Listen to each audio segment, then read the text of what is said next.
안녕하세요, 썸쌤입니다. 오늘은 한국 사람들이 왜 체면을 중요하게 그러면 체면은 정확히 뭘까요? 사실 체면은 영어로 완벽하게 번역하기 어려운 표현이에요.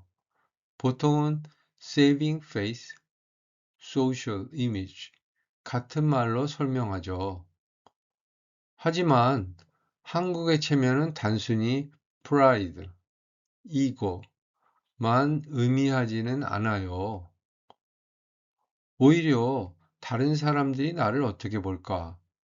상대방이 민망하지 않을까? 분위기가 어색해지지 않을까? 같은 감정이 함께 들어있는 경우가 많아요. 예를 들어, 회사에서 누군가를 많은 사람들 앞에서 크게 혼내면 그 사람은 단순히 실수해서 속상한 것만이 아니라 체면이 깎였다 라고 느낄 수 있어요. 그래서 한국에서는 종종 공개적으로 강하게 말하기보다 조심스럽게 이야기하거나 따로 이야기하는 경우가 많습니다. 왜냐하면 상대방이 체면도 중요하게 생각하기 때문이에요. 즉, 체면은 단순한 자존심이 아니라 사회 속에서 서로를 배려하는 방식과도 연결되어 있는 문화라고 볼 수 있어요. 그러면 이제 한국에서 말하는 체면이 어떤 느낌인지 조금 더 이야기해 볼게요. 한국에서 체면은 단순히 자존심만 의미하지 않아요. 오히려 사람들 앞에서의 모습, 사회적인 이미지, 예의와 분위기, 서로 민망하지 않게 행동하는 것까지 포함하는 개념이에요. 단순히 내 체면만 중요한 게 아니라 상대방 체면도 지켜주는 것도 굉장히 중요하게 생각해요.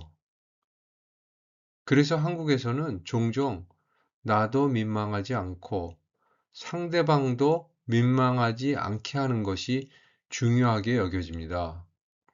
예를 들어 누군가 실수를 했을 때도 왜 그렇게 했어요? 라고 바로 강하게 말하기보다 조심스럽게 말하거나 분위기를 살피면서 이야기하는 경우가 많아요. 왜냐하면 상대방이 공개적으로 민망해질 수 있기 때문이에요. 그래서 체면 문화는 때로는 배려, 분위기, 관계 유지와도 연결되어 있다고 볼 수 있습니다. 조금 더 현실적인 예를 볼게요. 한국에서는 많은 사람들이 공개적으로 혼나는 것, 사람들 앞에서 창피당하는 것을 굉장히 부담스럽게 생각해요. 특히 회사나 학교 같은 곳에서는 사람들 앞에서 크게 지적받는 상황이 상당히 민망하게 느껴질 수 있어요. 그래서 한국에서는 보통 따로 조용히 이야기하거나 개인적으로 피드백을 주는 경우가 많습니다. 예를 들어 회의 중에 누가 실수했더라도 왜 이것도 못했어요? 라고 공개적으로 강하게 말하기보다 회의 끝난 후에 따로 이야기하거나 조심스럽게 설명하는 경우가 많아요. 왜냐하면 상대 체면을 살려주려는 문화가 있기 때문이에요. 물론 요즘 한국 사회도 많이 변하고 있어요. 특히 젊은 세대나 글로벌 회사에서는 직접적인 피드백 문화도 점점 늘어나고 있습니다. 하지만 여전히 많은 사람들은 공개적인 창피, 공개적인 망신을 꽤 부담스럽게 느끼는 편이에요. 그래서 이런 행동들이 체면 문화와 연결되는 경우가 많습니다. 직접적인 예를 볼게요. 예를 들어 회사에서 상사가 직원에게 왜 이것도 제대로 못했어요? 라고 사람들 앞에서 크게 말하면 상대방은 단순히 내가 실수했구나 라고만 느끼지 않을 수도 있어요. 오히려 체면이 깎였다, 사람들 앞에서 창피했다 라고 느낄 수도 있습니다.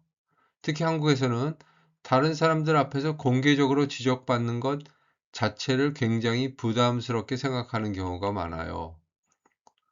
그래서 한국에서는 보통 공개 비판보다는 조용한 피드백을 더 선호하는 경우가 많습니다.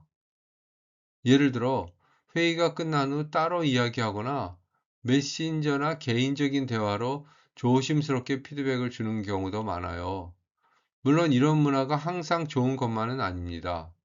가끔은 솔직한 피드백이 부족해지거나 너무 눈치를 보게 되는 경우도 있어요. 하지만 중요한 건 많은 사람들이 상대방을 공개적으로 민망하게 만들고 싶지 않아 한다는 점입니다. 한국에서 정말 자주 볼 수 있는 장면 한번 볼까요? 친구들이나 회사 사람들과 밥을 먹고 나면 갑자기 이렇게 말하죠. 제가 살게요. 괜찮아요. 제가 낼게요. 외국인들은 가끔 왜 다들 돈 내려고 하지? 라고 신기해하기도 해요. 물론 진짜로 사고 싶은 마음도 있어요. 하지만 여기에는 단순히 돈 문제가 아니라 예의, 관계, 체면, 같은 문화도 함께 들어있는 경우가 많습니다. 예를 들어, 나이가 많거나 선배인 사람이 내가 내야 하지 않을까? 라고 생각하는 경우도 많아요. 왜냐하면 책임감, 배려, 사회적인 역할처럼 느끼기 때문이에요. 반대로 계속 거절하면 또 이렇게 생각할 수도 있어요. 혹시 예의 없어 보이나? 분위기가 어색해지지 않을까? 그래서 한국에서는 가끔 서로 계산하려고 카드 싸움을 하는 모습도 볼 수 있어요. 하지만 중요한 건 누가 돈을 냈는가 보다 서로 마음을 표현하고 관계를 유지하려는 문화라는 점이에요. 특히 한국에서는 나이가 많거나 선배이거나 직급이 높으면 내가 사야 한다 라는 분위기가 생기기도 합니다. 외국인들은 가끔 왜 꼭 나이 많은 사람이 사야 하지? 라고 궁금해하기도 해요. 하지만 한국에서는 이것이 단순히 돈 문제만은 아닌 경우가 많습니다.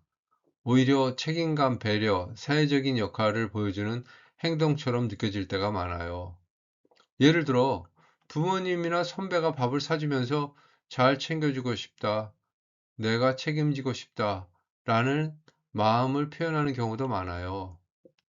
그래서 누군가 밥을 사주는 행동이 권위적이라기보다 관계를 표현하는 방식처럼 느껴질 때도 있습니다. 물론 요즘은 많이 달라지고 있어요. 특히 젊은 세대는 더치페이, 번갈아 계산하기, 각자 내기도 훨씬 자연스럽게 생각합니다. 하지만 여전히 많은 사람들은 내가 사야 한다를 하나의 배려, 예의, 관계 표현으로 느끼기도 해요. 그래서 이런 행동은 결국 서로를 존중하고 관계를 지키려는 문화와 연결되는 경우가 많습니다. 또 한국 사람들은 가끔 싫어요, 안 됩니다 라고 바로 말하지 않는 경우가 있어요. 대신 이렇게 말하죠. 조금 어려울 것 같아요. 생각해 볼게요. 다음에 한번 봐요. 외국인들은 가끔 이 말을 듣고, 오, 가능성이 있나 보다 라고 생각하기도 해요. 하지만 한국에서는 완곡하게 거절하는 표현일 수도 있습니다.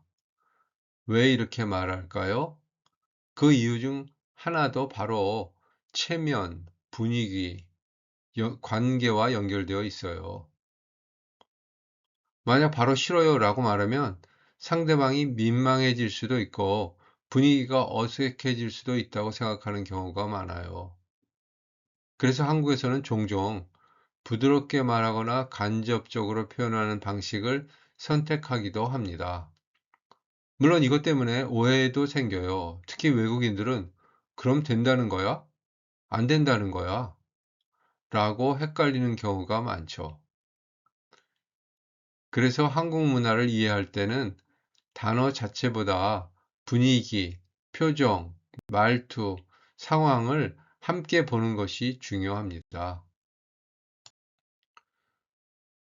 그래서 한국 사람들은 왜 이렇게 돌려서 말할까?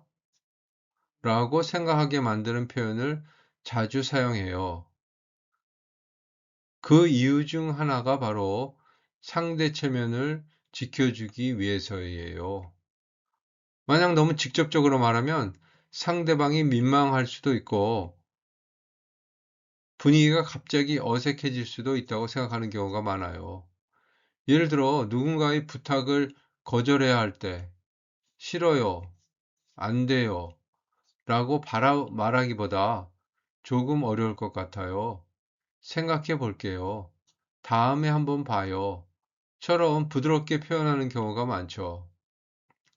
이런 방식은 단순히 거짓말, 애매한 표현이라기보다는 상대방 기분을 고려하고 관계를 부드럽게 유지하려는 방식으로 이해할 수 있어요. 그래서 한국에서는 무슨 말을 했는지만큼이나 어떻게 말했는지도 굉장히 중요하게 생각하는 경우가 많습니다. 그런데 이런 문화는 갑자기 생긴 것이 아니에요. 한국은 오랫동안 공동체 중심 문화, 관계 중심 사회 속에서 발전해 왔어요. 예전 한국 사회에서는 혼자보다 함께 살아가는 것, 서로 돕는 것, 관계를 유지하는 것이 굉장히 중요했어요. 특히 농경 사회에서는 사람들이 서로 협력하지 않으면 생활 자체가 어려운 경우가 많았어요.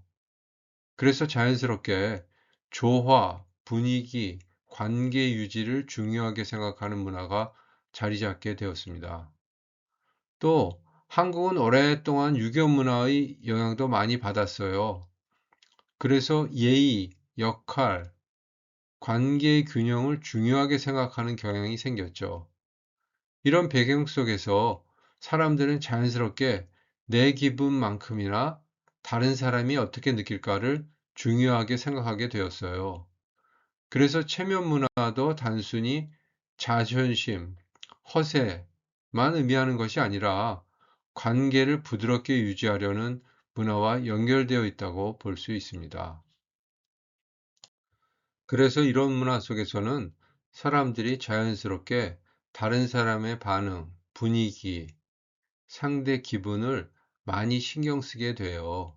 즉, 내가 하고 싶은 말만 생각하는 것이 아니라 상대가 상처받지 않을까?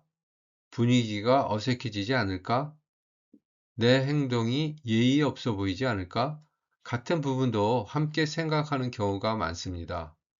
특히 한국에서는 나이가 많거나 선배이거나 직급이 높은 사람일 경우 자연스럽게 내가 사야 한다, 내가 챙겨야 한다 라는 분위기가 생기기도 해요. 왜냐하면 이런 행동을 책임감, 배려, 사회적 역할을 보여주는 행동으로 생각하는 경우가 많기 때문이에요. 하지만 여기서 중요한 점은 무조건 강요라기보다 서로를 배려하려는 문화적 흐름에서 나온 행동일 경우가 많다는 거예요.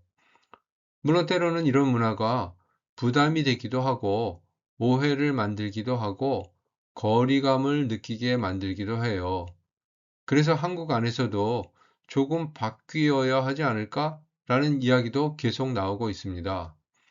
하지만 동시에 많은 사람들이 여전히 관계를 지키고 서로를 배려하고 분위기를 부드럽게 하는 것을 중요하게 생각하고 있어요.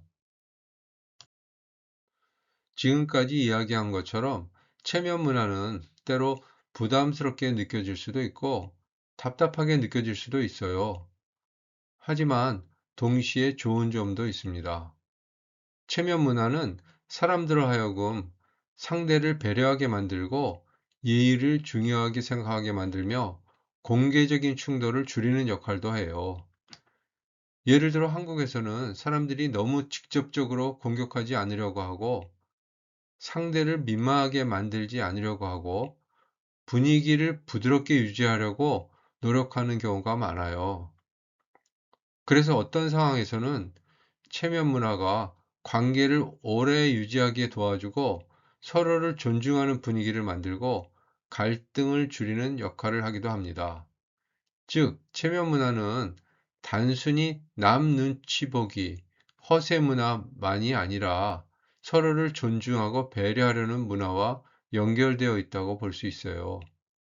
물론 시대가 바뀌면서 한국 안에서는 너무 눈치를 보는 건 피곤하다, 조금 더 솔직해져야 한다는 그런 의견도 많아지고 있어요.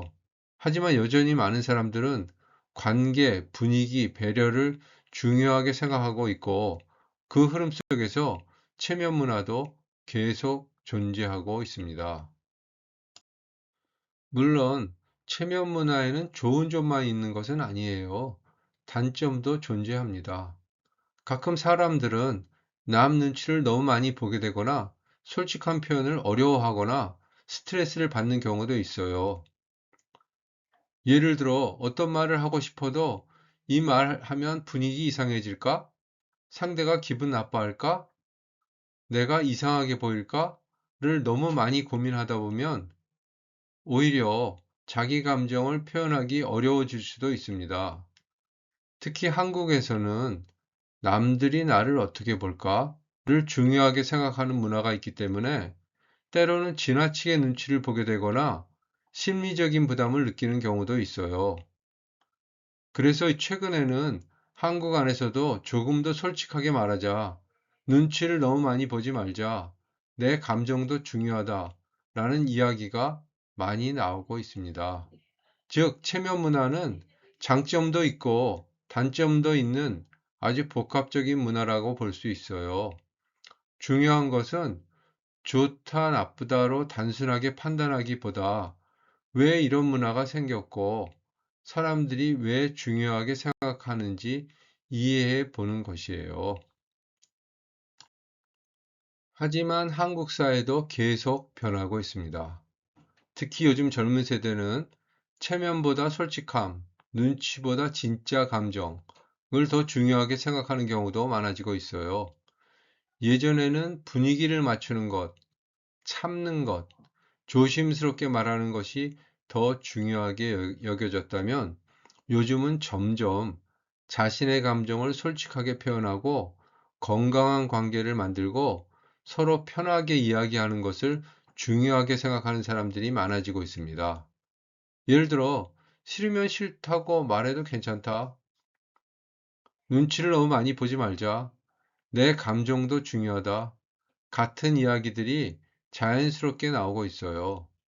그래서 한국 사회도 지금 전통적인 체면 문화와 솔직한 표현을 중요하게 생각하는 문화가 함께 공존하면서 조금씩 변화하고 있다고 볼 수 있습니다. 중요한 것은 옛날 방식은 틀렸다, 새로운 방식만 맞다가 아니라 시대에 따라 사람들이 중요하게 생각하는 가치가 조금씩 달라지고 있다는 점이에요.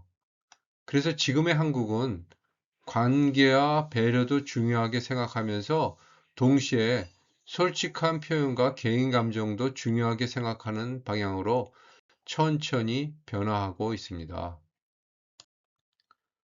마지막으로 조금 정리해보면 서양 문화에서는 보통 솔직함, 직접적인 표현, 개인 의견을 중요하게 생각하는 경우가 많습니다. 예를 들어, 싫으면 싫다고 말하기, 내 의견을 분명하게 말하기, 문제가 있으면 바로 이야기하기를 자연스럽게 생각하는 경우가 많아요. 반면 한국에서는 관계 분위기, 상대 감정, 체면도 함께 고려하는 경우가 많습니다. 그래서 한국에서는 어떻게 말해야 분위기가 괜찮을까? 상대방이 민망하지 않을까? 관계가 어색해지지 않을까? 같은 부분도 중요하게 생각하는 경우가 많아요. 즉, 누가 맞고 틀리다가 아니라 서로 중요하게 생각하는 가치가 조금 다른 거예요. 그래서 외국인들이 한국 문화를 이해할 때는 왜 이렇게 돌려 말하지? 왜 이렇게 눈치를 보지? 라고만 보기보다 관계와 분위기를 중요하게 생각하는 문화구나 라고 이해하면 훨씬 자연스럽게 느껴질 수 있습니다. 그리고 한국 사람들도 조금 더 솔직하게 표현하는 연습, 자신의 감정을 건강하게 말하는 연습을 점점 중요하게 생각하고 있어요. 결국 가장 중요한 것은 서로를 존중하면서 서로 편안하게 소통하는 것이라고 볼 수 있습니다. 그래서 한국 사람들의 행동이 답답하게 느껴질 수도 있고 너무 조심스럽게 느껴질 수도 있지만 사실은 관계를 유지하려는 마음, 서로 민망하지 않게 하려는 배려에서 나오는 경우가 많습니다. 예를 들어 한국에서는 괜히 분위기 어색해지면 어떡하지? 상대방 기분 상하지 않을까? 조금 부드럽게 말하는 게 좋겠다. 라고 생각하는 경우가 많아요. 그래서 때로는 너무 직접적으로 말하지 않고 돌려서 표현하거나 조심스럽게 행동하기도 합니다. 물론 이런 문화가 편하게 느껴지는 사람도 있고 답답하게 느껴지는 사람도 있어요. 하지만 중요한 것은 왜 저렇게 행동할까를 이해해 보는 거예요. 한국 사람들은 단순히 자신감이 없어서 솔직하지 못해서 그렇게 행동하는 것이 아니라 관계, 분위기, 상대 감정, 체면을 함께 생각하는 경우가 많기 때문이에요. 그래서 한국 문화를 이해할 때는 말의 직접성만 보기보다 그 안에 있는 배려 방식도 함께 보면 훨씬 더 재미있게 이해할 수 있습니다. 그리고 사실 체면 문화는 꼭 한국에만 있는 것은 아니에요. 여러분 나라에도 체면과 비슷한 문화가 있나요? 예를 들어 어떤 나라에서는 공개적으로 크게 혼내지 않는다거나 너무 직접적으로 말하지 않는다거나 나이가 많은 사람이 계산한다거나 분위기를 중요하게 생각한다거나 하는 비슷한 문화가 있을 수도 있어요. 반대로 어떤 문화에서는 훨씬 더 직접적으로 말하고 개인 의견을 강하게 표현하는 것이 자연스러운 경우도 있습니다. 그래서 문화는 이게 맞다, 저게 틀리다 보다는 사람들이 중요하게 생각하는 가치 차이라고 볼 수 있어요. 그래서 다른 문화를 이해할 때는 왜 저럴까? 라고 판단하기보다 저 문화에서는 저게 자연스럽구나 라고 생각해 보면 훨씬 재미있어요. 혹시 여러분 나라에도 체면 문화와 비슷한 문화, 눈치 문화와 비슷한 분위기가 있다면 댓글로 알려주세요. 오늘은 체면이라는 한국 문화에 대해 이야기해 봤습니다. 이제 여러분도 왜 한국 사람들이 분위기를 중요하게 생각하는지, 왜 민망한 상황을 피하려고 하는지, 왜 직접적으로 말하지 않는 경우가 있는지 조금 더 이해할 수 있을 거예요. 물론 한국 사람들도 모두 똑같지는 않아요. 아주 솔직하게 말하는 사람도 있고, 체면을 별로 신경 쓰지 않는 사람도 있어요. 하지만 전체적으로는 관계, 분위기, 상대 감정을 중요하게 생각하는 문화가 여전히 많이 남아 있습니다.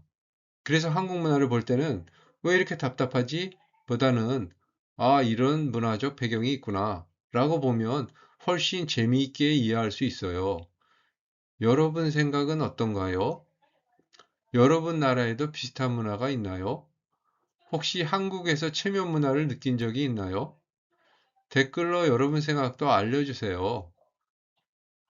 그럼 다음 영상에서 만나요.